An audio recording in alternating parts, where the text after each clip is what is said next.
గారెలు. ఏమిటి ఆలోచిస్తున్నావు సినిమా పక్షి? ఎలా ఉన్నాయి గారెలు? 1978లో గారెలు చేపల పులుసుతో తింటే ఆరోగ్యానికి చాలా మంచిదని అక్కినేని నాగేశ్వరరావు గారు పత్రికలో స్టేట్మెంట్ ఇచ్చారు. నేను చచ్చాను. దాన్ని ఒకే ఒక హీరోయిన్ సమర్థించింది. ఆ హీరోయిన్ వయసు ఎంత, ఎన్ని పిక్చర్స్ లో యాక్ట్ చేసింది, ఎప్పుడు సినిమాలో చేరింది? నేను బుద్ధి తక్కువ అడిగాను కదే, నన్ను చంపేవే చంపే. నా ప్రశ్నలకు సమాధానం చెప్పి అప్పుడు బాగా తినండి. కింద జన్మలో నేను పెనవై ఉంటాను, నువ్వు అట్టై ఉంటావు. అప్పుడు నేను కాల్చాను, ఇప్పుడు నన్ను కాల్చి తినేస్తున్నావు. నా ప్రశ్నలకు సమాధానం చెప్తేనే గార్లు ఇచ్చేది. చెప్పండి. నన్ను తిన్నీవే అమ్మా.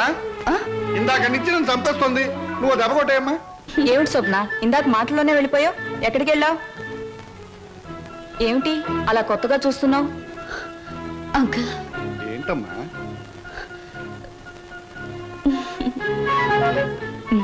ఏమిటో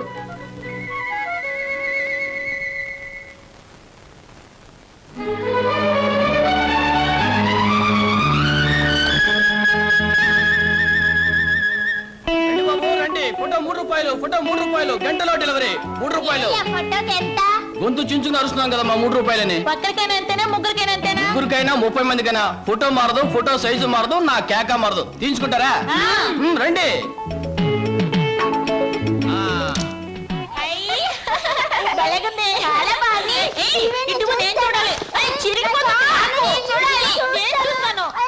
గొడవ ఎందుకు, నా ఫోటో నేనే తీసుకుంటా.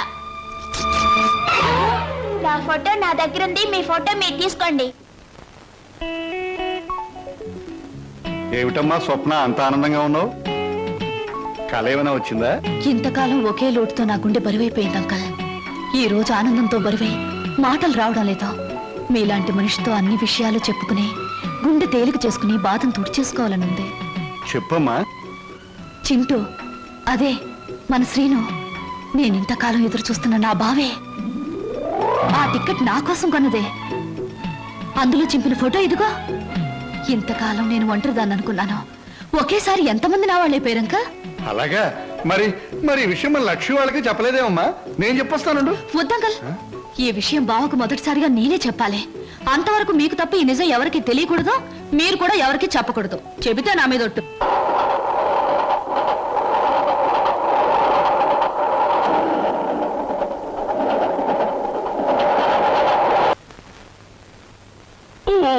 శుభ సాయంకాలం. ఈ సాయంకాలం నువ్వు ఇక్కడ ఉండడం నాకు చాలా థ్రిల్గా ఉంది. కరెక్ట్. మీకోసం ఎదురు చూస్తున్నాను. ముఖ్యమైన విషయం మీతో మాట్లాడాలి. ఈ నిశాచరుడు ఇక్కడ ఉండవచ్చా, ఉండకూడదా? ఎవరైనా ఉండొచ్చు, పర్వాలేదు. ఎలా? మనసు విప్పి మాట్లాడే దగ్గర, మూటలు విప్పి లెక్క పెట్టే దగ్గర, మూటలు కట్టి దాచే దగ్గర, మనసైన మగవాడితో గుసగుస రసరస బుసబుస ఊసులాడుకుని ఊగిపోయేటప్పుడు ఎవరూ ఉండకూడదని రసిక రాజశేఖర రాజమార్తాండ శ్రీ బొక్కలంబోదరం ఎప్పుడూ చెప్పారు. పాపం, మీరు కోరిన ఆనందం, మీరు చూపించే అభిమానానికి సమాధానం కేవలం ఒక మాటలో చెబితే బాగుండదని ఈ కవర్లో ఉంచి మీ చేతిలో పెట్టాలని వచ్చాను. పెట్టండి పెట్టండి, సీరియల్ కథలా చదువుకుంటాను. ఇది చదివితే మీరు చాలా థ్రిల్ అయిపోతారు. అసలు నా కాబోయే భర్తతో వచ్చి ఇవ్వాలనుకున్నాను, కానీ ఆయన ఇంకా ఊరి నుంచి రాలేదు. ఉంచండి, వస్తాను. ఏమిటి సమాచారం? లవ్ లెటరా? మీటింగ్ ఎక్కడ? కాదు, దెబ్బ కొట్టింది. ఇది దాని రాజీనామా. ఎగిరింది మన మీద రెట్ట వేసి తూన పికిలి పిట్ట. ఎక్కడికమ్మా? ఏమిటి హడావిడి? అంకుల్, బయటికి వెళ్లే వాళ్ళని ఎక్కడికి నడకూడదని మీరే నాకు చాలా సార్లు చెప్పారు. మరి మీరే చెప్పి మీరే అడిగితే ఎలా? టైం అయిపోయింది, ట్రైన్ వచ్చేస్తుంది, నేను ఇక్కడే ఉంటే ఎలా? మరి ఆగేవా? నువ్వెందుకమ్మా వెళ్ళడం? ట్రైన్ దిగి వాడే వచ్చేస్తాడుగా. మరి అందుకేగానే వెళ్ళేది. బావని రిసీవ్ చేసుకుని ఆశ్చర్యపోయేలా విషయం చెప్పేస్తాను, అంతే. బావ థ్రిల్ అయిపోతాడు. ఆ థ్రిల్లోనే బావని ఇంటికి తీసుకొస్తాను, చూడు. విడిపోయిన మమతలు కలవడం కన్నా థ్రిల్లే ఉంటుందమ్మా. అది నాకు థ్రిల్లే. నేను వస్తాను. ఎందుకమ్మా, ట్రైన్ వచ్చే వేళైంది. అదిగో 9 డౌన్. నువ్వు ఇలా వెళ్ళేసరికి వాడు ఏ ఆటోలో అలా దిగుతాడు. అప్పుడు నువ్వు నాకు థ్రిల్ ఎలా ఇస్తావమ్మా? వాడిస్తాడు మనకి థ్రిల్.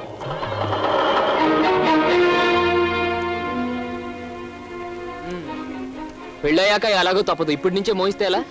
ఓ మాట అడుగుతాను, చెప్పు. 7 రోజులు 7 క్షణాల్లో గడిచిపోవడానికి కారణం చెప్పగలవా? గలను, కానీ చెప్పండి. ఎందుకని? అనుభూతిని అందంగా మనసులో దాచుకున్నప్పుడే అనుభవించే జంటకు థ్రిల్ గా ఉంటుంది. బాబు ఇదేటండి, స్టేషన్ దగ్గర నుంచి ఇదే మాట్లాడుతున్నారు, హోటల్లో ఇదే మాట్లాడారు, గుడి దగ్గర ఇదే మాట్లాడారు. అంతా ఇప్పుడే మాట్లాడుకుంటే పెళ్ళి త్రిల్లే ఉండదు. ఎక్కడ బాబా ఎక్కడ టైం అయింది? పరుగు పోద్ది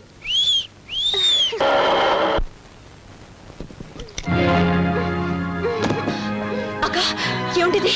నువ్వు వెళ్ళిపో. నువ్వు ఇక్కడి నుంచి ఏం జరిగింది తర్వాత చెప్తాను. ముందు నువ్వు ఇక్కడి నుంచి వెళ్ళిపో.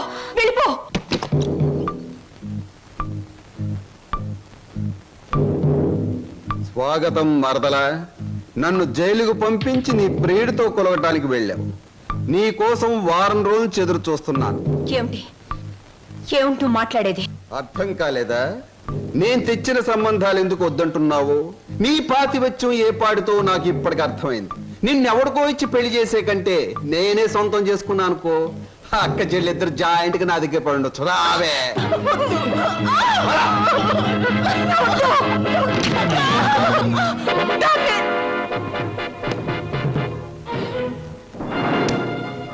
వదులు, నిన్నే వదులు.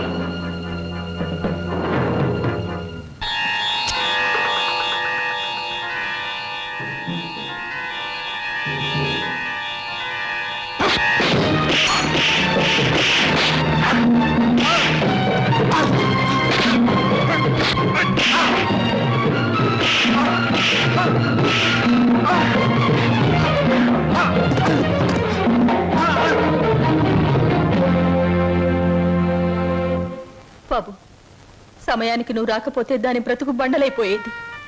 తాళి కట్టవలసిన నీ చేతులతోనే దానికి తలకురువి పెట్టవలసి వచ్చేది. బాబు, నేను ఒకటి అడుగుతాను, చేస్తావా? చెప్పండి. ఆ దుర్మార్గుడు దాన్ని ఆ మాన మర్యాదలతో ఉంచడు. దాన్ని నీ వెంట తీసుకెళ్ళిపో బాబు. నీ కాబోయే భార్య నువ్వే రక్షించుకో. దాన్ని కాపాడే శక్తి నాకు లేదు. అది హాయిగా బ్రతికి తెచ్చాలు. నేను వాడి చేతుల్లో చచ్చిపోయినా పర్వాలేదు బాబు, తీసుకెళ్ళు. అది కదండి. పెళ్లి కాకుండా ఇంటికి తీసుకువెళ్తే లోకం ఏమైనా అనుకుంటుందనా? అనుకోని బాబు. మనం అంటే ఏమిటో మనకు తెలిసినప్పుడు తెలియని లోకులు కాకులే ఏమనుకుంటే మనకే? తల్లి తండ్రి ఈ నీ కాళ్ళు కడిగి కన్యాదానం చేసి నీ చేతుల్లో పెట్టలేకపోయినా కనీసం ఈ రోజు నా చేతుల మీదుగా నీకు అప్పగించగలుగుతున్నాను. తీసుకువెళ్ళు బాబు. సరే.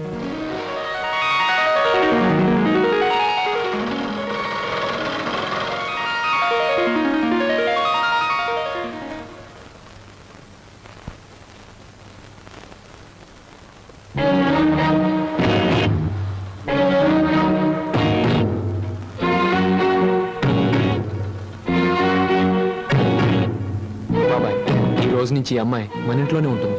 మన ఇంట్లో ఎలా ఉంటుందిరా? అద్దెకి ఇవ్వడానికి ఇంట్లో వేరే పోర్షన్ లేదుగా. అద్దె కాదు బాబాయ్, మరి ఈ అమ్మాయి పేరు లలిత. నేను అడిగింది అమ్మాయి పేరు కాదు సీను. ఆ అమ్మాయిని ఇక్కడికి ఎందుకు తీసుకొచ్చావని. తీసుకురావాల్సిన అవసరం వచ్చింది కనుక. ఏమిట్రా అవసరం? లలిత నేను ప్రేమించుకున్నాం, పెళ్లి చేసుకోవాలనుకున్నాం. తప్పని పరిస్థితుల్లో ఈ అమ్మాయిని ఇక్కడ తీసుకురావాల్సి వచ్చింది బాబాయ్. అంటే అంతా నీ ఇష్టమేనా? నీ వెనక ఎవరు లేరనుకున్నావా? వాళ్ళ గురించి ఆలోచించాల్సిన బాధ్యత నీకు ఉందా లేదా? అసలు నీకు విషయం తెలుసా? అంకుల్, ఏమిటి నీ పద్ధతి? పూర్తిగా చెప్పనీయకుండా అడ్డుపడతావేంటి? చెప్పని. అది కాదమ్మా, దేవుడి గుడికి వెళ్ళాలన్నా నా పెర్మిషన్ లేకుండా వెళ్ళేవాడు కాదు, ప్రేమించట. అంకుల్, ప్రేమించడం అనేది మనసు చేసే పని, గుడికెళ్ళడం అనేది మనిషి చేసే పని. నీకు తెలీదమ్మా వీడు. అంకుల్, ఏమిటి వాళ్ళు ఎలా ప్రవర్తిస్తున్నావు? అతను ఏదో తప్పు చేసినట్లు మాట్లాడతావేంటి? ప్రేమించే మనసుంది కాబట్టి ప్రేమించాడు. తన మనిషిని తాను కాపాడుకోగలన్న ధైర్యం ఉంది కాబట్టి చేయి పట్టుకుని ఇంటికి తీసుకొచ్చాడు. అది కాదమ్మా. అంకుల్, ఇంత అందమైన అమ్మాయిని ప్రేమించినందుకు సంతోషించు, అంతేగాని ఊరికే కోపగించుకుంటావేంటి? యావండి, మా అంకుల్ చాలా మంచివాడు. ఇంత మంచి హీరో మనసు దోచుకున్నందుకు ఐ రియలీ కంగ్రాచులేట్ యూ. రండి. క్షమించండి, ఈ ఇంట్లో వాళ్ళకి ఇష్టం లేకుండా ఇక్కడ ఉండటం నాకు ఇష్టం లేదు. నేను వేరెక్కడైనా ఉంటాను. మీరు మమ్మల్ని అవమానిస్తున్నారా? అవమానిస్తున్నానా? లేకపోతే ఏమిటి? ఒక నిస్సహాయమైన ఆడది ఇంటికొస్తే ఆదరించకుండా బయటికి గింటేంత దుర్మార్గుడు అనుకున్నారా మా అంకుల్? మీరెక్కడికి వెళ్ళక్కర్లేదో రండి. అంకుల్, ఒకరికొకరు మనసిచ్చి పుచ్చుకుని వచ్చారా? ఇద్దరుగా వచ్చిన వాళ్ళని ఆశీర్వదించి ఒకటిగా చేయి అంకుల్. Please please uncle. మీరు లోపల పదండి. ఇంకా ఇక్కడ నిలబడ్డావేంటి? పద పద పద పద. ఆంటీ, ముందు కుడికాలు పెట్టించి లోపల తీసుకెళ్ళు. లక్ష్మి, ఏంటి అలా చూస్తుండిపోయావు? మీ వదిన లోపల తీసుకెళ్ళి దిష్టిది. వెళ్ళు. రండి లోపలికి వెళ్దాం.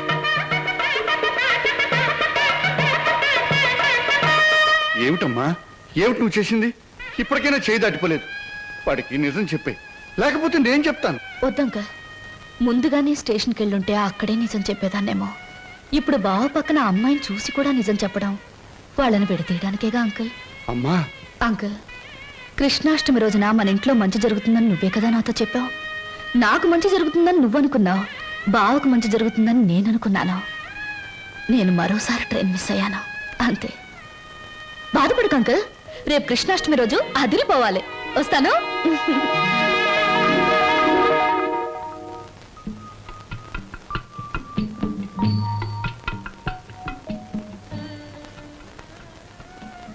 నిజంగా? అవును, చాలాసేపు ఎదురు చూసాం. ట్రైన్ కదిలిపోయింది. ఆ తర్వాత మా సరోజ్ ఏమైందో మాకు తెలీదు. దాని జ్ఞాపకార్థంగా ఆ టికెట్ను మా అన్నయ్య ఫ్రేమ్ చేయించాడు. ఇప్పటికీ మా సరోజ్ అంటే మా అన్నయ్యకి ఎంత ఇష్టమో. అదృష్టవంతురాలు. ఎందుకని? మీ అన్నయ్య లాంటి మంచి మనిషి మనసులో మిగిలిపోయినందుకు. నేను ఒప్పుకోను. పాప మా రోజు ట్రైన్ తప్పిపోకుండా ఉండుంటే ఆ అమ్మాయి అంత అదృష్టవంతురాలు ఉండేది కాదు. అయినా జ్ఞాపకంగా మిగిలిపోవడంలో అదృష్టమే ఉంది. జ్ఞాపకం శాశ్వతం కాబట్టి. అవును, జ్ఞాపకం శాశ్వతమే. కానీ శాశ్వతంగా ఉండాలంటే కేవలం జ్ఞాపకంగా మిగిలిపోవాలని ఇప్పుడే తెలిసిందే. ఏమిటి మీరు మాట్లాడేది? ఏముంది, మీరు చెప్పిన దానికి పొడిగింపు. స్వప్న ఎప్పుడు అంతే వదినా, ఒక్కోసారి తన మాటలు అర్థం కావు. ఏ, నేను తెలుగులోనే మాట్లాడతానే. తెలుగులో కాదు, తెలివిగా మాట్లాడుతావు. అందుకనే నాకేం అర్థం కావు. అరే, ఇదేమిటి ఇలా వేశారు? అందరూ కృష్ణుడు లోపలికి రావాలని బయట నుంచి పాదాలు ఇంట్లోకి వేస్తారు. మీరు మీ ఇంట్లోంచి బయటికి వేశారేమిటి? అవును, అందరిది స్వార్థం. కృష్ణుడు వాళ్ళ ఇంట్లోకి రావాలని. అంటే కృష్ణుడు వాళ్ళ ఇంట్లో లేడన్నమాటేగా. కానీ నా ఇంట్లో మనసులో కృష్ణుడు ఎప్పుడు ఉంటాడు. అతనికి నచ్చజెప్పి ఎప్పుడు నా దగ్గరే ఉంటాయలా? అందరి దగ్గరికి వెళ్ళు అని పాదాలు బయటికి వేశాను. అవి మీరు వేసిన పాదాలతో కలిపాను. అంటే కృష్ణుడు నా ఇంట్లోంచి మీ ఇంట్లోకి వస్తున్నాడనమాట. చాలా చక్కగా మాట్లాడుతున్నారే మీరు. ఎక్కడ నేర్చుకున్నారు? జీవితం అనే స్కూల్లో దురదృష్టం అనే మాస్టారు పరిస్థితులనే బెత్తంతో బాధి మరీ నేర్పారు. నాకు చాలా పరిస్థితులు వచ్చాయి, కానీ మీలా నవ్వుతూ మాట్లాడే ధైర్యం రాలేదు. మీ మాస్టర్ పేరు అదృష్టం, మా మాస్టర్ పేరు చెప్పానుగా, దురదృష్టం. సంవత్సరాలు నేను చెప్తున్నాను. ఇదిగో ఆ చెట్లకి చెప్తే అవన్న మన పెళ్లి చేసిన పెంట్ల పేరయ్యా. ఇదిగో ఈ రోజుతో మన పెళ్లి విషయం తేల్చకపోతే రేపటి నుంచి నీకు కనపడను కర్రీ కనకయ్య. అగో, ఈ రోజే మీ అన్నయ్య కనబడితే మీ అన్నయ్య, మా నాన్న కనబడితే మా నాన్న, ఎవరు కనబడితే వాళ్ళకి ఈ విషయం చెప్పి నీ మెళ్ళలో 6 ముళ్ళు వేస్తాను. ఆరా? నీకు 3, నాకు 3. అదా ఆటో, ఈ ఆటోలో వెళ్ళి, ఇదే ఆటోలో వెళ్ళి మీ అన్నయ్య ఎక్కడున్నాడో వెతికి పట్టుకుని ఆయనతో మీ చెల్లిని ప్రేమించాను, నేను పెళ్లి చేసుకుంటాను, మీరు ఒప్పుకోకపోతే నేను ఒప్పుకోను అంటాను. అప్పుడు ఆయన ఏమంటారు? నీ ఇంటి అడ్రస్ ఎక్కడా అని అడుగుతారు. నిజమేనయ్యా, వాళ్ళిద్దరూ కలిసి తిరిగారు, ప్రేమించుకున్నారు. నేనేమీ కాదంటం లేదు. మీ చెల్లెల్ని ఇంటి కోడలుగా చేసుకోవడానికి కూడా నాకేమీ అభ్యంతరం లేదు. కాకపోతే ఇంటికో అంతస్తుంది, దానికో అభ్యంతరం ఉంది. అది ఒప్పుకోదు. మీ అంతస్తుని ఎగిరందుకోవాలన్న దురాశ నాకు లేదు సార్. కానీ పెళ్లి చేయటానికి ఒప్పుకోను మీ అంతస్తు మీ అబ్బాయితో కలిసి తిరిగిన నా చెల్లెల జీవితానికి ఏ సమాధానం చెప్తుంది సార్? Good, very good. ఈ ఒక్క మాట నిన్ను నా అంతస్తుతో సమానం చేసింది. You are correct. అంతేకాదు సార్, మానవత్వం మంచితనమే అంతస్తు అయితే నాకు చాలా గొప్ప అంతస్తు ఉంది సార్. తన యజమాని కోసం ప్రాణాలు అర్పించిన గొప్పవాడు నా తండ్రి. అవును సార్, భూమి తగాదాల్లో యజమాన్ని కాపాడడం కోసం మా నాన్న చనిపోకుండా ఉంటే నా చెల్లెలు పెళ్లి విషయం మాట్లాడడానికి మా నాన్నే వచ్చేవాడు. ఇంతకీ మీ దేవురు? రామాపురం సార్. మీ అమ్మ నాన్న పేరేమిటి? మా నాన్న పేరు రామయ్య, మా అమ్మ పేరు జానకమ్మ. నువ్వు రామయ్య కొడుకువా? అవునండి. మా నాన్న మీకు తెలుసా సార్? తెలుసు. ఆనాడు మీ నాన్న తన ప్రాణాలనిచ్చి రక్షించింది ఎవరినో కాదు, నన్నే. మీరు శ్రీధర్రావు గారా? అవును బాబు. అవును, మీ మావయ్య నువ్వేదో ఇంజనీరింగ్ చదువుతున్నావన్నాడు. ఈ ఆటో, ఈ డ్రెస్సు అంత అబద్ధం సార్. మీ దగ్గర నుంచి డబ్బు తీసుకొని మమ్మల్ని అమ్మబోయాడు. మేము భయపడి పట్నం పారిపోయి వచ్చేసాం. రాస్కెల్. మిమ్మల్ని చదివిస్తున్నా నా నాగే ఇప్పటికీ నా దగ్గర డబ్బు తీసుకెడుతూనే ఉన్నాడు. ఏమిటి, ఇంకా వస్తున్నాడా? All right. ఇటువంటి సంతోష సమయంలో వాడి పేరెందుకు తలుచుకోవటం. బాబు, ఆనాడు మీ నాన్న నా కోసం చిందించిన రక్తానికి బదులు ఎలా తీర్చుకోవాలా అని ఈనాడు నాకు అర్థం కాలేదు. ఇప్పుడు అర్థమైంది. ఆ రక్తానికి బదులు నీ రక్తపాశాన్ని మా ఇంటి కోడలుగా చేసుకుంటాను. Thank you sir, thank you very much. విన్నావా వదిన? మా మావయ్య చిన్నప్పుడు మమ్మల్ని నానా బాధలు పెట్టి మమ్మల్ని అమ్మటానికి చూసిందే కాకుండా వాళ్ళ దగ్గర మమ్మల్ని ఇంకా చదివిస్తున్నానని చెప్పి డబ్బులు గుంజుతున్నాడట. ఎంత దుర్మార్గుడో. మా బావని మీ మావయ్యని దుర్మార్గులంటే సరిపోదు లక్ష్మి. ఏదైనా కొత్త పేరు పెట్టి పిలవాలి. ఇప్పుడు గాని సరోజ ఉండి దానికి ఈ విషయం తెలుసుంటే ఎంత బాధపడుండేదో తెలుసా? మోజు పడ్డదాన్ని ఇంట్లో పెట్టుకున్నాడు, ఇష్టపడ్డదాన్ని ఇంట్లోనే ఇంకో పక్కన ఉంచుకున్నాడు. నారీ నారీ నడుమ మురారీలాగా వాడు చెరువు పక్కన వైప్ చేస్తుంటే నా గుండె రగిలిపోతుంది. May I come in sir? ఏమిట్రా ఇంగ్లీషులో మాట్లాడుతున్నా? ఇంకెవరు? నిశాచరా, ఏం సమాచారం? ఎగిరిపోయిన లకుపికి బిడ్డ వచ్చింది. కమీన్, లోపలికి రావచ్చా అని స్త్రీలు అడగకూడదు, డైరెక్ట్ గా వచ్చేయడమే. నా తలుపులు స్త్రీల కోసం ఎప్పుడూ తెరిచి ఉంటాయి. Thank you. నాకు చిన్న సహాయం కావాలి. సాయమా? నిశాచరా, ఏం సమస్య? వెళ్ళిపో. చెప్పండి. నాకు కొంచెం డబ్బు కావాలి. ఓ, కొంచెం ఏమిటి, ఎంతైనా ఇస్తాను. వేలు, లక్షలు, కోట్లు. నాకు లక్షలు కోట్లు అక్కర్లేదు. ఓ 50,000 చాలు. 50? అవమానం, తీరని అవమానం. నాకు లక్షలు కోట్లు ఇవ్వడమే తప్ప వేలు ఇవ్వను. ఓ చిన్న రిక్వెస్ట్. నేను ఇక్కడ ఉద్యోగం మానేసి వెళ్ళిపోయాను.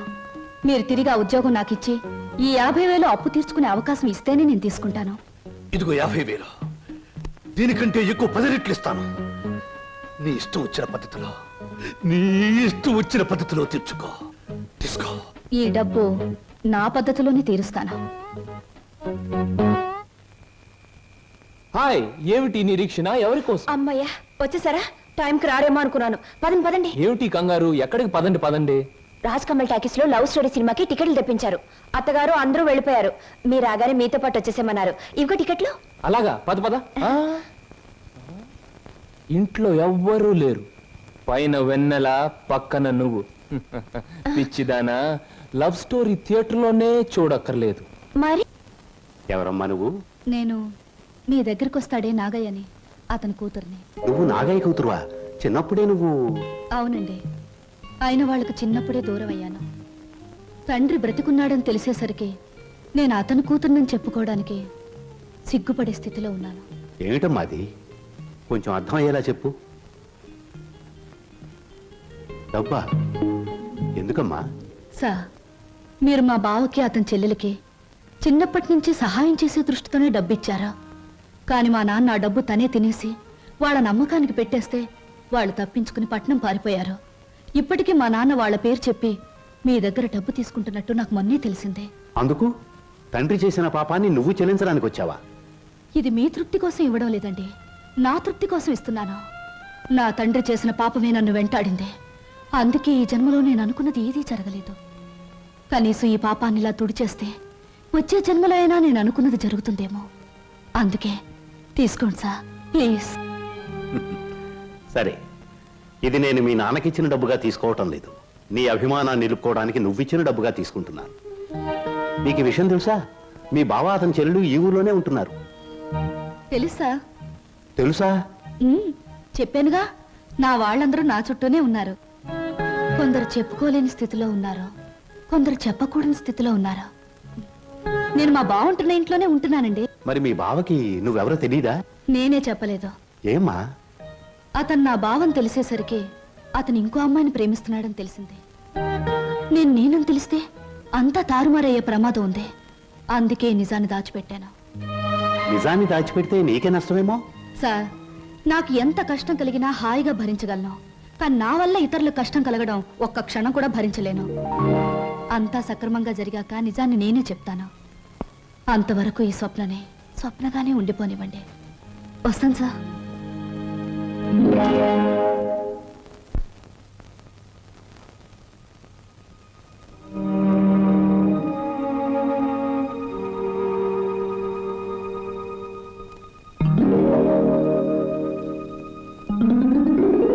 హలో, ఏమిటి ఇలా వచ్చారు?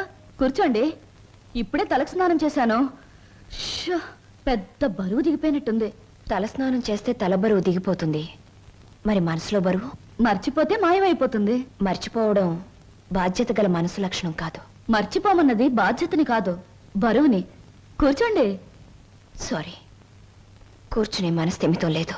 ఏ కూర్చోలేనంత కష్టమే వచ్చింది మీకు? కొంపతీసి హీరోతో గాని పోట్లాడారా, లేక హీరో గారు మీతో పోట్లాడారా? ఓ చిన్న కథ చెప్తాను, ముగింపేమిటో చెప్తారా? ముగింపు లేని కథ అయితే అలాగే చెప్తాను. అనగనగా ఓ గోరింక, దాన్ని మనస్ఫూర్తిగా ప్రేమించిన ఓ చిలకమ్మ. చిన్నప్పుడే ఆ చిలకమ్మ గోరింక ఒక తుఫాన్ వచ్చి విడిపోయాయి.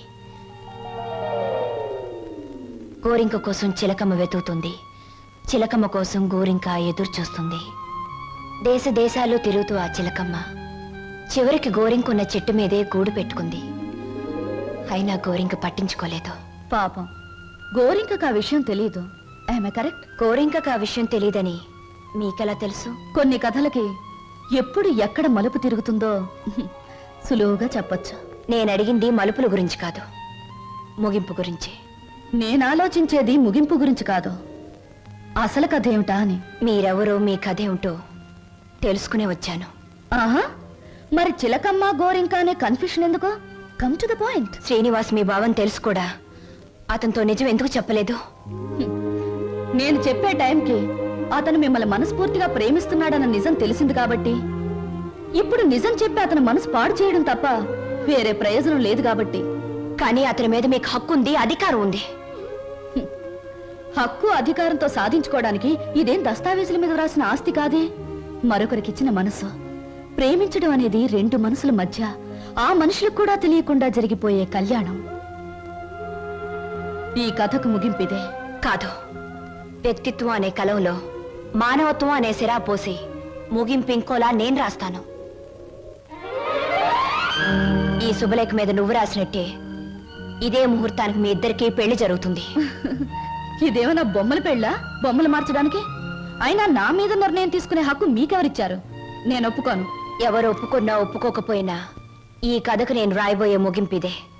మీ ఇద్దరు పెళ్లి నేను జరిపిస్తాను. చిన్నప్పుడు చిరిగిపోయిన మీ జీవితాల్ని నా చేతులతోనే ఒకటి చేస్తాను. లలిత గారా, నేను చెల్లని పాత టిక్కెట్ను గతం అనే ఫ్రేమ్లో నన్ను జ్ఞాపకంగానే ఉండిపోనివ్వండి. ఒకసారి నేను ట్రైన్ మిస్ అయ్యాను, మరొకరు ట్రైన్ మిస్ అవ్వడం నాకు ఇష్టం లేదు. ఒకప్పుడు మీరు ట్రైన్ మిస్ అయ్యారు, కానీ ఇప్పుడు ట్రైన్ మిమ్మల్ని మిస్ కాబోతుంది. అలా జరగనివ్వను. మీరు అనుకున్నట్టు నేను జరగనివ్వను. నిండు మనసుతో చేసే పని తప్పకుండా జరుగుతుంది. నిండు మనసుతో కాదు, మనసు చంపుకుని చేస్తున్న పని. కాదు, మమతల్ని కలపడం కోసం చేస్తున్న పని. ఆ త్యాగం నాకు అక్కర్లేదు.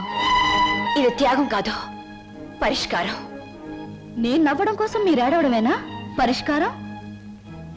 లలిత గారు, ఒకసారి చెప్పాను గుర్తుందా? జీవితం అనే స్కూల్లో దురదృష్టం అనే మాస్టారు పరిస్థితులనే బెత్తంతో కొట్టారని. కానీ ఇప్పుడు అదృష్టం అనే మాస్టారు తల వంచి తాళి కట్టించుకోమంటే తల వంచక తప్పదుగా. నేనెవ్వరికి తల వంచను. చూస్తాను. 4 నిమిషాల్లో ఈ నిజం అందరికీ చెప్పేస్తాను. 3వ నిమిషం మొదటి సెకండ్లో నేను శవంగా మారతాను. స్వప్న. అవును, చిన్నప్పుడు మా బావ కోసం ఒకరిని చంపడానికే వెనకాడలేదు. ఇప్పుడు నేను చావడం చాలా సులువు. అదే నేను చెప్పేది. ఆయన కోసం ప్రాణాలు తీయగలిగేంత ధైర్యం, ప్రాణాలు పోగొట్టుకునేంత గొప్పతనం నీది. నా ప్రేమ కంటే నీ ఆరాధన చాలా గొప్పది. నీ ఆరాధన ముందు నా ప్రేమ చాలా చిన్నదే. అనవసరంగా ఆవేశపడకు. Now the ball is in my court.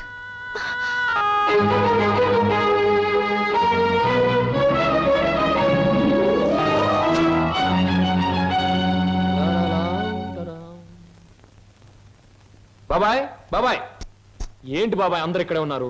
బట్టలు కూడా చెప్పేసి వచ్చాను. మీరంతా బట్టలు ఎప్పుడు తీసుకుంటారు? సెలక్షన్ అంతా లలితదే. ఏంటి అందరు అలా ఉన్నారు? లలిత ఎక్కడా? లలిత లలిత ఇక్కడ లేదురా. లేదా? ఎక్కడికి వెళ్ళింది? ఇంట్లోంచి వెళ్ళిపోయింది. వెళ్ళిపోయిందా? ఏం జరిగింది? ఎక్కడికి వెళ్ళింది? ఇక్కడేం జరగలేదురా. అయితే వెళ్ళిపోతే ఎందుకు ఊరుకున్నారు? ఆపలేకపోయారా? ఆపడానికి ప్రయత్నించాను రా. తనకి ఇక్కడ ఉండడం ఇష్టం లేదని మాత్రం సమాధానం చెప్పింది. ఎందుకు ఇష్టం లేదని అడిగే బాధ్యతే తప్ప ఆపగలిగే హక్కు మాకెవరికీ లేదు. నీ ఒక్కడికే ఉంది. తేల్చుకోవాల్సింది నువ్వు. ఎక్కడికి వెళ్ళింది? ఏమిటా నువ్వు మాట్లాడేది? నీకేమన్నా పిచ్చెక్కిందా? పీట్ల వరకు వచ్చిన పెళ్లిని కాదంటావా? అసలు కారణం ఏమిటో చెప్పవే. మీరిద్దరు ఏమన్నా గొడవ పడ్డారా?